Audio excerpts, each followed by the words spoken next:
Bismillahirrahmanirrahim. Assalamualaikum warahmatullahi wabarakatuh. Innal hamdalillah nahmaduhu wa nasta'inuhu wa nastaghfiruh wa na'udzu billahi min shururi anfusina wa sayyiati a'malina. May yahdihillahu fala mudilla lahu wa may yudlil fala hadiya lahu. Asyhadu an la ilaha illallah wahdahu la syarika lah wa asyhadu anna Muhammadan 'abduhu wa rasuluh sallallahu alaihi wa ala alihi wa sallama tasliman katsira amma ba'd. Allahumma 'allimna ma yanfa'una wanfa'na bima 'allamtana wa zidna ilman wa imanan wa aslih lana sya'nana kullahu wa la takilna ila anfusina tarfata 'ain. Alhamdulillahi rabbil alamin. Segala puji bagi Allah Subhanahu wa taala atas segala nikmat dan karunia-Nya, yang dengan nikmat tersebut alhamdulillah Allah masih memberikan taufik kepada kita untuk melangkahkan kaki ke masjid yang mulia ini dan untuk mau duduk di majlis ini dalam rangka menuntut ilmu, menasihati. Semoga seluruh amal ibadah kita diterima oleh Allah Subhanahu wa taala. Salawat serta salam semoga senantiasa tercurahkan kepada Nabi Muhammad alaihi salatu wassalam beserta seluruh keluarga beliau, sahabat beliau, dan seluruh pengikut beliau ila yaumil qiyamah. Hadirin rahimani wa rahimakumullah. Insyaallah di hari ini kita mulai masuk ke pembahasan baru, yaitu rukun iman yang terakhir, rukun iman yang keenam, yaitu iman kepada takdir.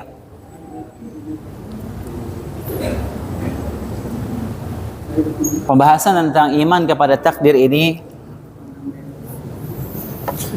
insyaallah tidak panjang, tidak sepanjang kita ketika membahas rukun iman yang kelima. Emang itu pembahasannya sangat panjang, butuh beberapa puluh pertemuan. Adapun pembahasan tentang iman kepada takdir, rukun iman yang terakhir ini tidak panjang, insyaallah kita bisa selesaikan dalam beberapa kali pertemuan saja. Kenapa demikian? Karena kita tidak mungkin berdalam-dalam pada pembahasan takdir. Terus terang, dari keenam rukun ini, pembahasan rukun yang keenam inilah yang paling cukup ketar-ketir ana untuk membahasnya. Karena kita dilarang untuk berdalam-dalam membahas masalah takdir. Karena takdir itu adalah rahasia Allah Subhanahu wa taala. Kita mau berusaha memikirkan tentang takdir, akal kita tidak akan sampai. Kita berusaha memikirkan dalam tentang takdir, akal kita tidak akan sampai. Kalau kita memaksakan akal kita untuk sampai kepada takdir yang merupakan rahasia Allah Subhanahu wa taala, maka besar kemungkinan kita akan menyimpang dalam masalah takdir ini. Karenanya beberapa kelompok sempalan, kelompok yang menyimpang dalam masalah akidah, yang menyimpang dalam masalah takdir ini, di antara sebabnya karena mereka berdalam-dalam dalam memikirkan masalah takdir ini, sehingga karena mereka mengedepankan akal, sehingga mereka menyimpang dari apa yang ada dalam Al-Quran dan Sunnah. Karenanya pembahasan takdir ini kita tidak akan begitu dalam membahasnya, hanya saja kita akan coba membahasnya sebagai bentuk pendekatan kita memahami konsepnya, agar kita mudah memahami konsep takdir secara umum saja. Dan alhamdulillah secara fitrah manusia, apalagi di Indonesia ini ya, sudah secara fitrah, sudah secara naluri masyarakat kita, mereka tidak pernah mempelajari takdir secara dalam, tapi sudah itu terpatri dalam hati mereka. Betapa sering kita mendengar orang-orang mengucapkan sudah takdir Allah, sudah digariskan sama yang kuasa, sudah suratan takdirnya. Orang-orang awam pada bicara seperti demikian. Mereka mengucapkan kata-kata keluar dari lisan mereka. Ini menunjukkan apa? Iman ini sudah terpatri dalam fitrah mereka. fitrah kita sebagai kaum muslimin. Alhamdulillah, iman kepada takdir itu, walaupun mereka tidak mengetahui detailnya seperti apa. Dan ini alhamdulillah banyak kita dapati di masyarakat kita ucapan-ucapan demikian ya. Sudah ditentukan oleh yang di atas misalnya, sudah digariskan. Dan insya Allah pembahasan kita pada malam hari ini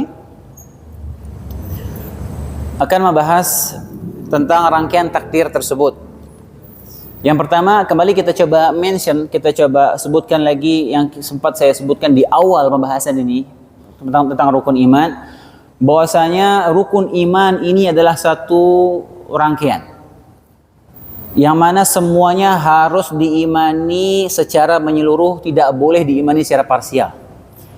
Tidak boleh kita mengingkari salah satu dari rukun iman ini. Kita mengimani sebagian, kita mengingkari yang lainnya, tidak boleh.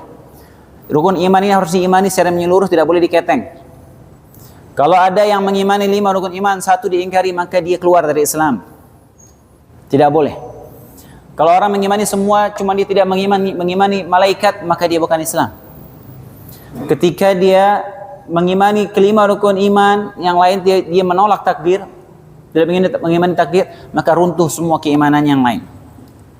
Dan ini kaidah yang saya sebutkan di awal pembahasan, dan ini disebutkan lagi di akhir pembahasan rukun iman yang ke-6 ini. Allah SWT berfirman, "Wa may yakfur bil iman faqad habita 'amaluhu wa huwa fil akhirati minal khasirin." Barang siapa yang kufur, tidak menerima rukun-rukun, tidak menerima hukum-hukum Islam, dia mengingkari keimanan, maka terhapuslah amalannya seluruhnya, dan dia di akhirat termasuk orang-orang yang merugi.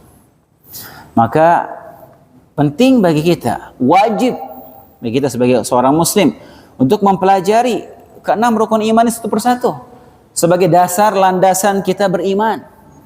Karena menuntut ilmu itu hukumnya wajib bagi setiap muslim, bukan sunnah. Talabul ilmi fardhatun ala kulli muslim.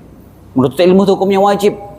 Menuntut ilmu yang kaitannya hal-hal yang wajib bagi kita berupa amal dan keyakinan, maka wajib untuk kita pelajari. Kalau kita berbuat pelanggaran, ada kesalahan dalam muamalah kita yang merupakan muamalah wajib kita, atau ada pelanggaran dalam keyakinan kita yang merupakan kewajiban kita untuk meyakini itu, mempelajari keyakinan itu, maka kita berdosa. Nggak ada uzur.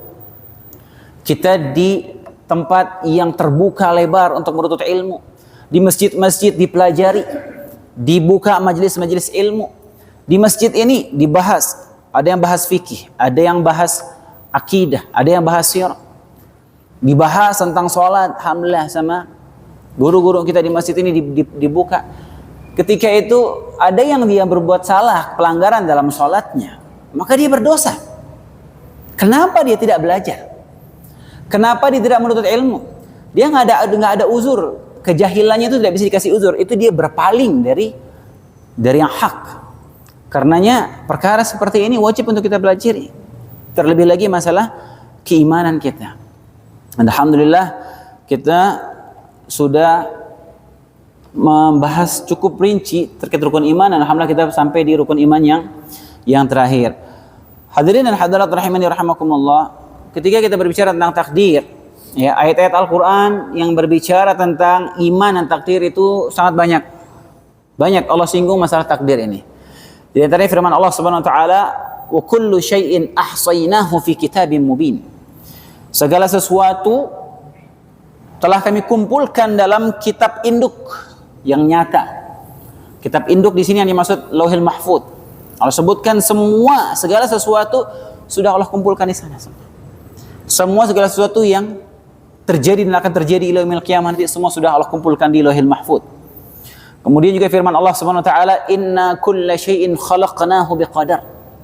Sungguhnya kami menciptakan segala sesuatu itu menurut kadar ukurannya, menurut takdirnya. Tidak akan keluar dari takdir Allah Subhanahu wa taala. Semua yang terjadi Allah ciptakan berdasarkan takdirnya. Dan ayat-ayat yang lainnya dan hadis-hadis yang lainnya menunjukkan bahwasanya Allah menyebutkan dalam banyak ayat Al-Qur'an tentang iman kepada takdir ini. Taib. Sekarang kita akan coba menyebutkan rangkaian terjadinya takdir ini, dari sini ana mohon semuanya untuk memperhatikan baik-baik rincian ini. Dan rincian ini ada empat rangkaian yang akan saya sebutkan, dan ini merupakan hasil istiqra ulama. Sekali lagi, ini bukan rangkaian yang saya susun sendiri, bukan. Ini semua ada dalilnya dan dikumpulkan oleh para ulama. Dan ulama ketika mereka melakukan istiqra terhadap sesuatu, hasilnya tinggal kita petik zaman sekarang ini melalui kitab-kitab mereka. Kenapa ada hukum fikih yang 5 itu? Ada wajib, sunnah, mubah, makruh, sama haram. Apakah ada Nabi SAW menyebutkan itu hukum fikih ada 5? Nggak ada. Untuk mencari di kitab hadis manapun nggak ketemu itu. Nabi menyebutkan hukum fikih terbagi menjadi 5. Dari mana muncul itu? Dari istiqra para ulama. Dari mereka meninjau seluruh dalil, muncul kesimpulan itu. Ketika kita mempelajari tentang ilmu bahasa, ilmu nahwu, ada pembagian-pembagian tentang ilmu kalam terbagi menjadi 3. Ya, isim, fi'il, harf. Itu semua dari istiqra. Termasuk juga ketika kita membahas tentang pembagian tauhid. Atau mencari dalilnya nggak ada. Tapi itu istiqra para ulama. Maka muncul itu kesimpulan-kesimpulan itu. Kemudian kita rukun salat. Rukun salat yang kita bahas itu rukun salat. Rukun salat ada takbiratul ihram, al-Fatihah. Ada dalilnya, itu semua dikumpulkan dalam satu dalil, nggak ada. Dari mana? Dari istiqra para ulama. Demikian juga ini. Rangkaian terjadinya takdir ini ada 4. Berdasarkan dalil-dalil yang ada. Saya tidak berbicara dengan menyampaikan pendapat saya sendiri pribadi lah, tidak pernah. Dan kita yang sering hadir sini tahu betul yang kita bahas dari awal. Setiap satu statement pasti saya sampaikan dalilnya dari Al-Quran maupun hadis. Dan saya sangat berhati-hati dalam menyampaikan dalil hadis, terutama hadis dhaif kita tidak sampaikan. Kalaupun hadis dhaif ini harus saya sampaikan karena ada kandungan makna yang perlu diambil di situ, maka ada metode dalam menyampaikannya. Begitu kita diajarkan. Begitu kita sampaikan hadis dhaif, aturannya kita mengucapkan, tidak boleh kita mengucapkan Nabi SAW bersabda la. Tapi kita ucapkan apa? Diriwayatkan begini dan begitu. Tapi ini hadis lemah, harus kita jelaskan. Hati-hati. Kalau zaman sekarang enggak, kadang orang begitu dia berbicara tentang agama asal ngomong. Semua kisah-kisah khurafat begini yang enggak tahu asal usulnya. Dan ini insya Allah semua kita nukilkan berdasarkan dari ayat dan maupun hadisnya, dan kebanyakan dari ayat ya, ayat Al-Quran tentang rangkaian terjadinya takdir. Ini rangkaian ya, dia bukan nggak melazimi adanya urutan, tapi ini berbentuk satu rangkaian bagaimana terjadinya takdir yang berlaku sekarang di kehidupan dunia ini. Yang pertama, tahapan pertama yaitu al-ilm, ilmu. Tahapan pertama dari itu yaitu ilmu. Yaitu Allah Subhanahu wa taala telah mengilmui segalanya sebelum mencipta. Semua Allah sudah ilmui sebelumnya. Sebelum Allah ciptakan, Allah sudah ilmui semuanya. Jadi takdir itu kalau bahasa gampangnya ya, itu seperti perencanaan. Takdir itu bahasa gampangnya perencanaan. Jadi ya ilustrasinya ya, kalau misalnya orang dia mau bangun rumah, dia harus punya rencana, ada perencanaannya, rencana anggarannya, rencana bentuk bangunannya, rencana ininya, desainnya dan segala macam, baru kemudian dia eksekusi. Nah, begitulah kurang lebih ilustrasinya tentang takdir ini. Jadi Allah Subhanahu wa taala menjalankan roda kehidupan dunia ini tidak berjalan begitu saja, tapi sudah direncanakan. Allah sudah ilmui sejak awal. Apa yang akan terjadi sebelum Allah tulis itu Allah sudah tahu semuanya sampai hari kiamat. Allah sudah ilmui semuanya. Dan ini adalah bentuk keluasan ilmu Allah Subhanahu wa taala.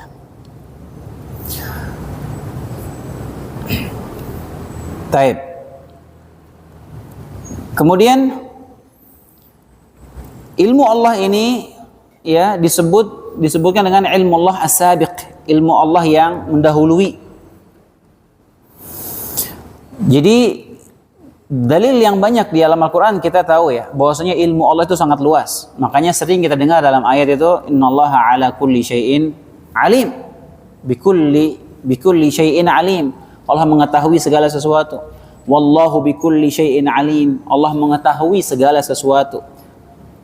Firman Allah juga yang lain, alam tara anna Allah ya'lamu ma fis samawati wa ma fil ard. Tidaklah kalian tahu bahwasanya Allah mengetahui, tidaklah kalian melihat bahwasanya Allah mengetahui apa yang ada di langit dan di bumi.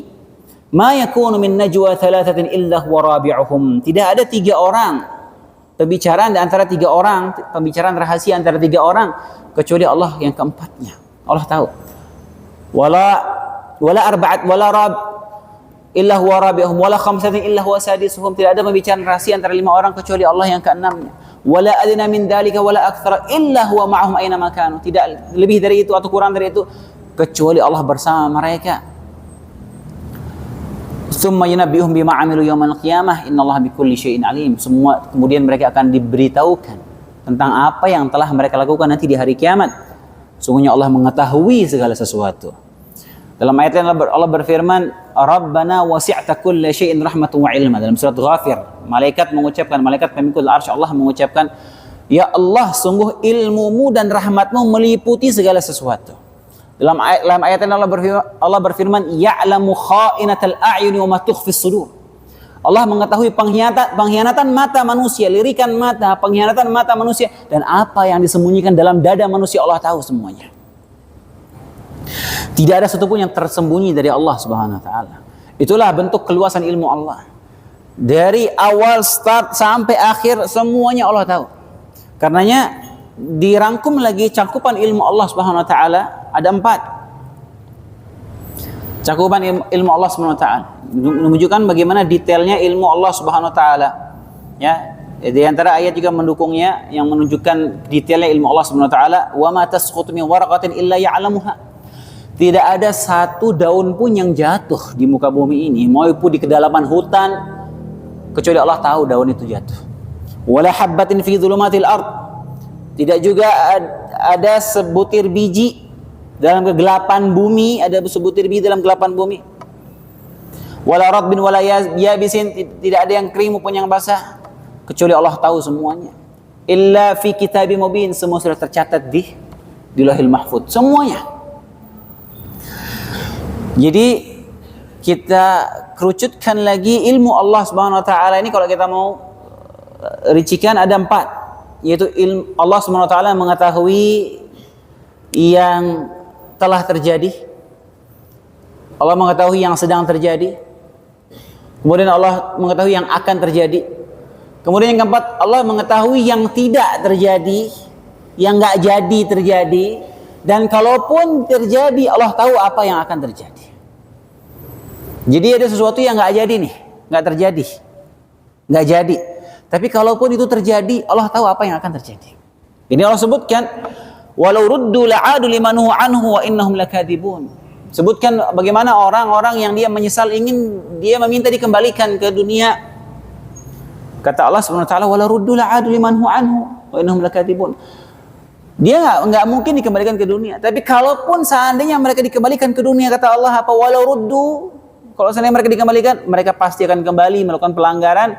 Sungguh mereka pendusta. Jadi kalaupun sesuatu yang nggak terjadi, kalaupun terjadi Allah tahu apa yang akan terjadi. Demikian juga firman Allah Subhanahu wa taala, wala kharaju fikum ma zadukum illa khabala. Kalau seandainya orang-orang munafik itu ikut keluar berperang sama kamu, mereka tidak memberikan apa-apa, tidak akan menambah apapun kecuali hanya kerusakan bagi kalian. Orang munafik ikut keluar perang, tapi kalau seandainya mereka keluar, Allah tahu apa yang akan terjadi. Seperti itulah. Jadi ilmu Allah, ya, catatan di sini, ilmu Allah yang Allah tuangkan dalam Lauhil Mahfuz itu hanya yang berkaitan sama takdir manusia saja sampai hari kiamat. Tidak semua ilmu Allah tuangkan dalam Lauhil Mahfuz. Kenapa? Karena ilmu Allah luas, tidak ada batasannya. Taib, ini dia tahapan yang pertama. Bisa difahami yang tahapan pertama ini? Ya, kita harus tahu dulu pertama nih, bahwasanya ilmu Allah luas. Makanya kenapa orang nanti dia mau protes sama takdir, Allah sudah tahu itu akan terjadi. Allah sudah tahu. Kenapa terjadi begini, kenapa terjadi begitu, Allah sudah Tahu, Allah sudah tentukan. Itu yang pertama. Tahapan yang kedua yaitu ya pencatatan. Pertama, Allah sudah mengilmui semua segala sesuatu sudah. Nggak ada yang luput dari ilmu Allah Subhanahu wa taala. Kemudian yang kedua, tahapan yang kedua yaitu pencatatan, al-kitabah. Jadi ilmu Allah yang terkait sama takdir itu, terkait sama makhluk-makhluk yang berkaitan sama takdir itu Allah tuangkan, Allah tuliskan di Lauhul Mahfuz semuanya. Semua. Dalilnya firman Allah Subhanahu wa taala, "Wa kullu syai'in ahsaynahu fi kitabim mubin." Tadi kita sebutkan segala sesuatu sudah Allah catatkan di Lauhul Mahfuz. Saya duduk sekarang di sini, Allah sudah catatkan di Lauhul Mahfuz. Gelas ini berada di meja ini sudah Allah catatkan di Lauhul Mahfuz. Semua. Itu motor lewat itu sudah Allah catatkan di Lauhul Mahfuz semuanya. Semua, tidak ada satu gerakan pun kecuali sudah Allah catatkan semua di Lauhul Mahfuz semuanya. Berdasarkan ilmu Allah yang pertama tadi. Dalil lain Allah berfirman, "Wa ma farratna fil kitabi min syai'." Tidak ada satu pun yang luput dari kitab Lauhul Mahfuz. Enggak ada satu pun yang luput. Jadi enggak ada istilah yang terjadi di alam semesta ini. Enggak ada catatannya di Lauhul Mahfuz, itu enggak mungkin. Allah sebutkan tidak ada satu pun yang luput, enggak ada yang teralpa dari kitab catatan Lauhul Mahfuz, enggak mungkin.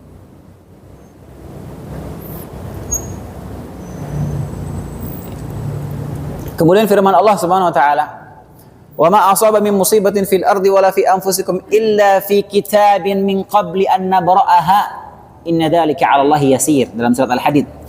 Tidak ada satu bencana pun yang menimpa di bumi atau bencana yang menimpa kalian kecuali semua telah tertulis di Lauhul Mahfuz sebelum kami menciptakannya. Sebelum diciptakan bencana itu sudah tertulis di Lauhul Mahfuz. Sesungguhnya demikian itu mudah bagi Allah Subhanahu wa taala.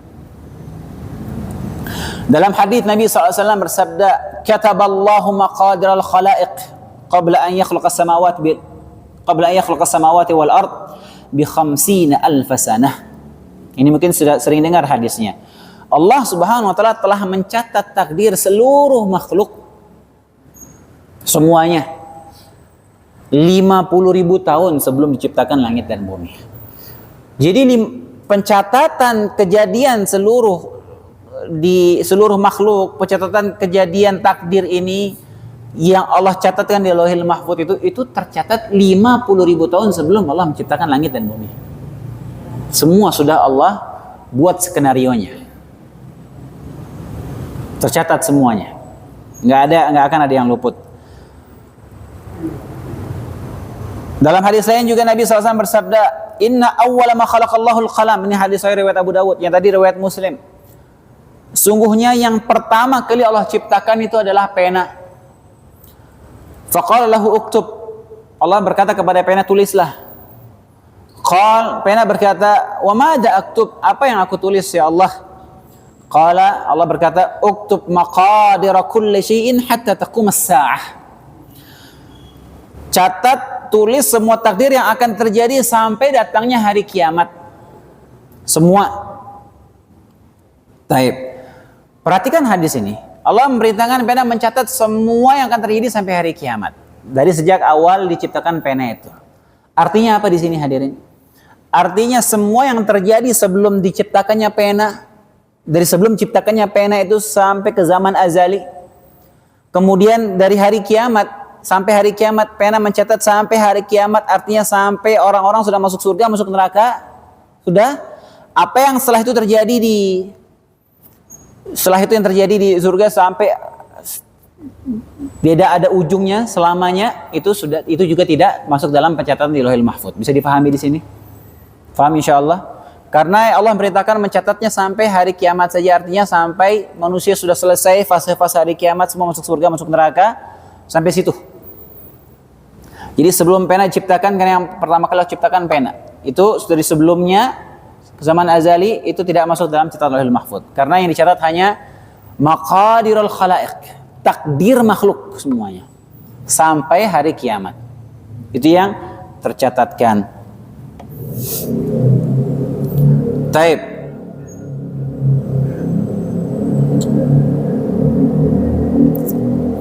Kemudian hadirin dan hadirat rahimakumullah. Ini juga poin penting.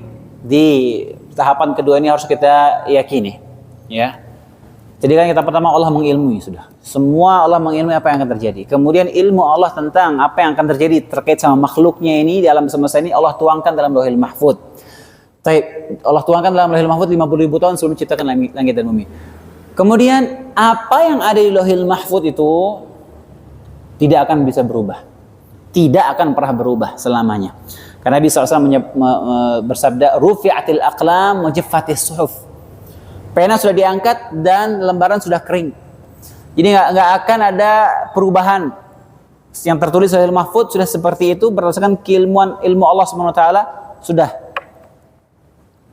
berjalan seperti itu. Tidak akan ada perubahan. Udah mulai bingung? Mungkin ada yang bertanya nanti. Ada yang bertanya, Ustaz, kalau seandainya Allah tuliskan di Lauhil Mahfuz ana masuk neraka,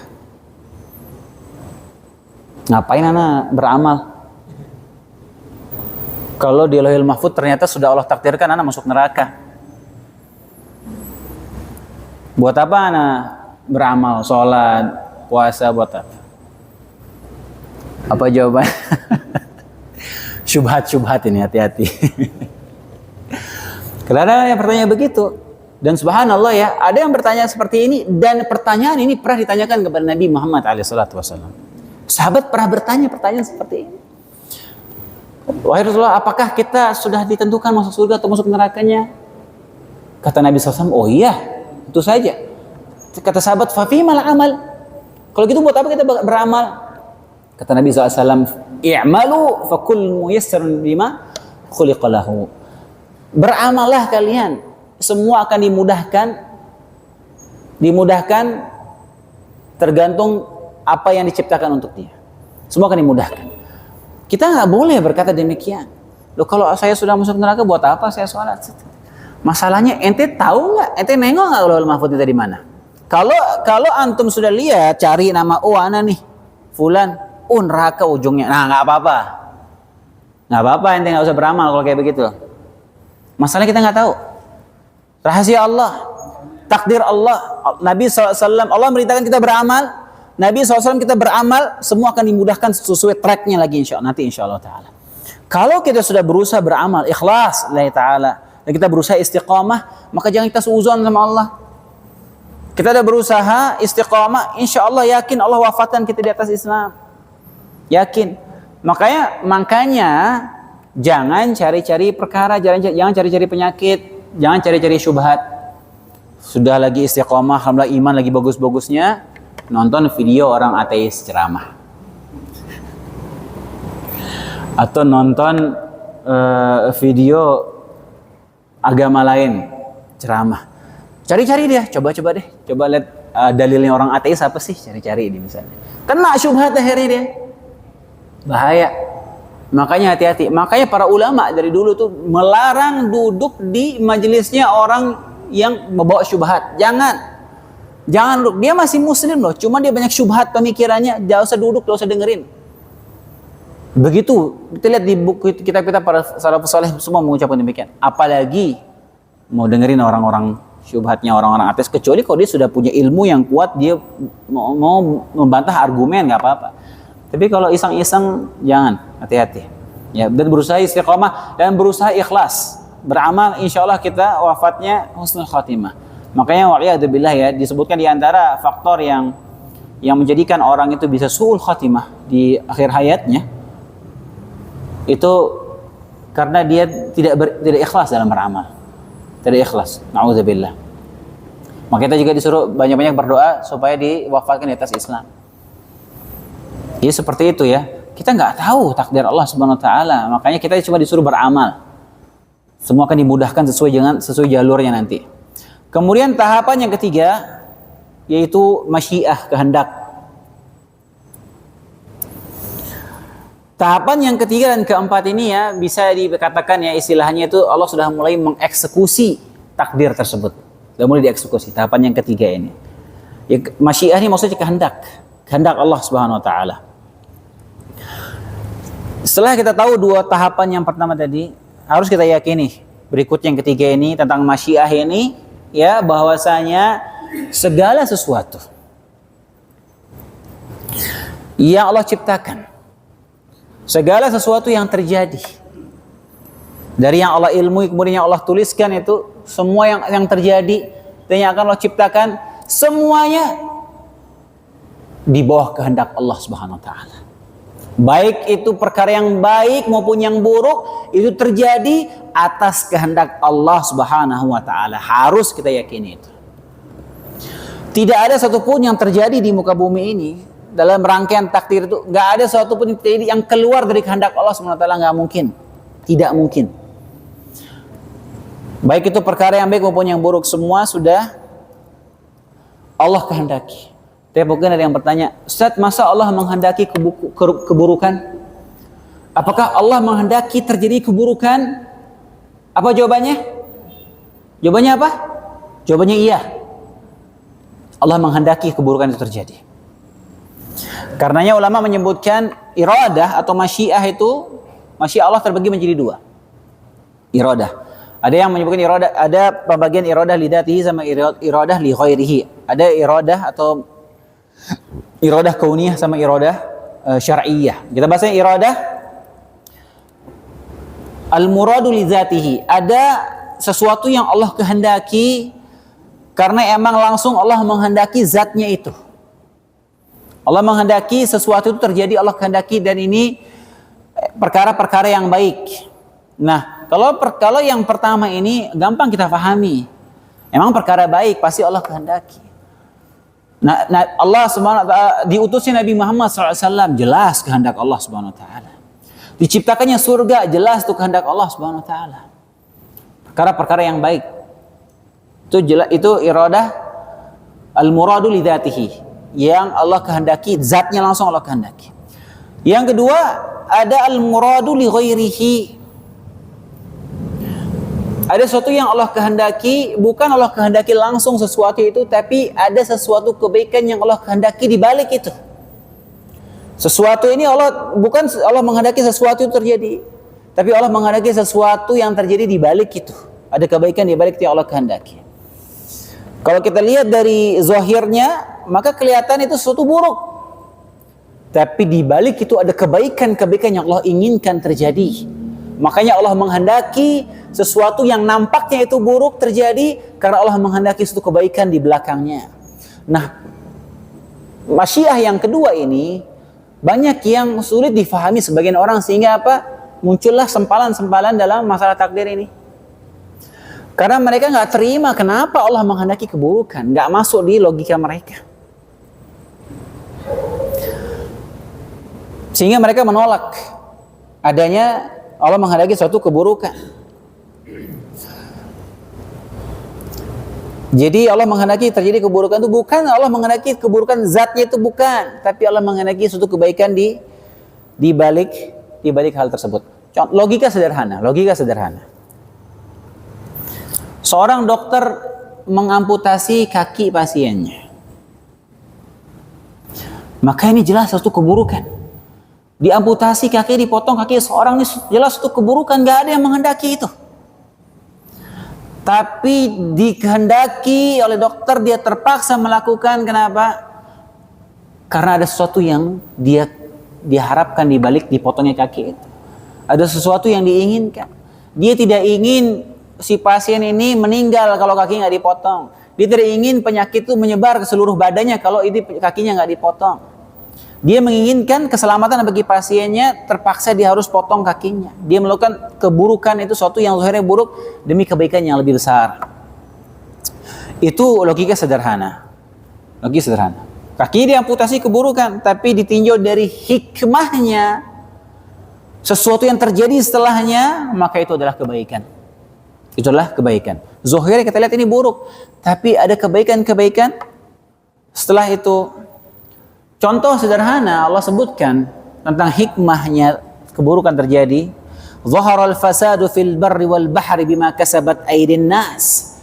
Telah nampak keburukan terjadi di daratan dan di lautan karena sebab ulah tangan manusia. Allah jadikan keburukan, musibah, bala di daratan dan di lautan gara-gara ulah manusia.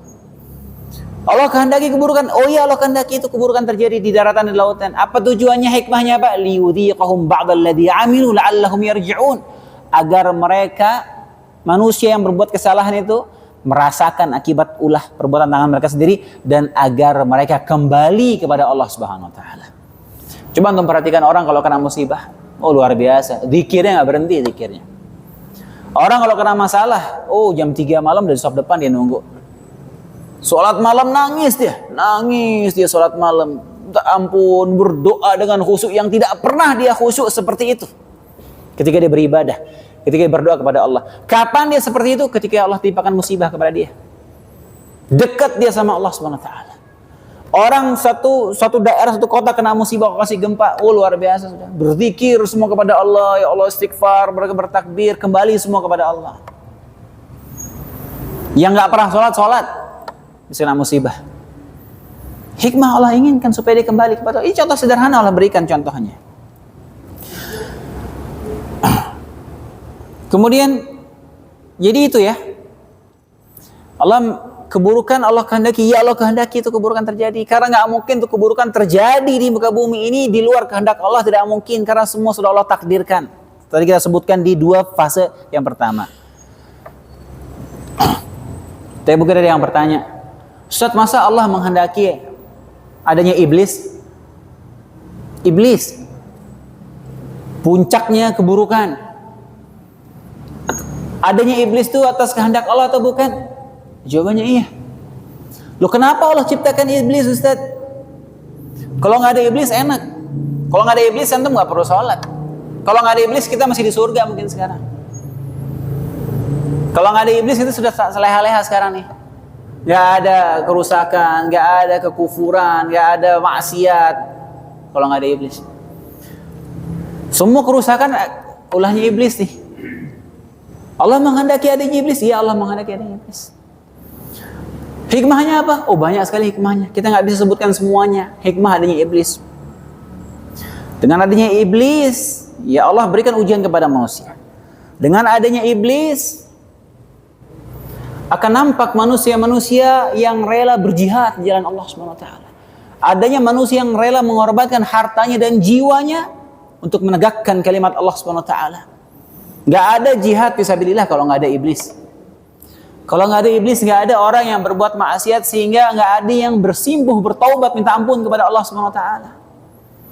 Nampak sifat Allah Maha Pengampun, Maha Penyayang melalui sebab adanya iblis yang menggoda manusia, menjerumuskan manusia dalam kubangan maksiat, kemudian manusia ini sadar, menyesal, dia bersimpuh kembali kepada Allah, minta ampun, dan Allah ampuni dia.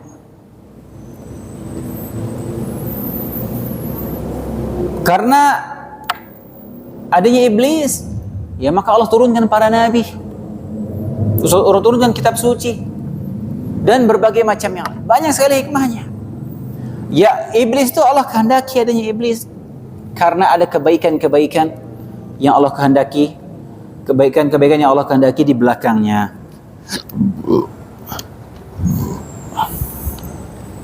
Jadi segala sesuatu yang Allah ciptakan, yang terjadi itu semua di bawah kehendak Allah Subhanahu wa taala, tidak mungkin ada yang keluar dari kehendak Allah, baik itu perkara yang baik ataupun yang zahirnya nampaknya buruk, tapi pasti ada kebaikan yang Allah kehendaki di sana. Tidak mungkin Allah menghendaki keburukan, hanya keburukan murni, tidak ada hikmahnya, tidak mungkin. Allah tidak berbuat zalim kepada hambanya, tidak mungkin. Misalnya Allah menghendaki musibah kepada seorang hamba, musibah yang mungkin Allah timpakan kepada dia, musibah yang berat, musibah berat Allah timpakan kepada dia.